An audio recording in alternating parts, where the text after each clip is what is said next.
একজন আড়ালের নায়কের গল্প না, দুই একটা কথা বলতে আসলাম আনহেল দি মারিয়াকে নিয়ে। লিওনেল মেসির ছায়ে থেকে থেকে দলে অনেক গুরুত্বপূর্ণ অবদান রাখার পরেও তেমন আলোচিত হন না। সেই প্লেয়ারটির নামই হচ্ছে আনহেল দি মারিয়া। আজকে তার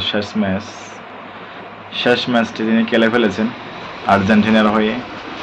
দেওয়ার আর কিছু বাকি নেই, নিজের সর্বোচ্চটা দিয়েছেন। যতটুকু আশা করেন নাই আর্জেন্টিনার হয়ে, তার চাইতেও নাকি অনেক বেশি পেয়েছেন। গতকালকে তিনি ফাইনালের আগে এই কথাটা বলেছিলেন।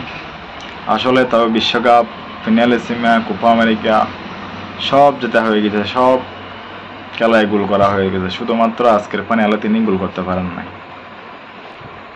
আজকে গোল না পেলেও কিন্তু খেলা কিন্তু ফাটাফাটি খেলছে।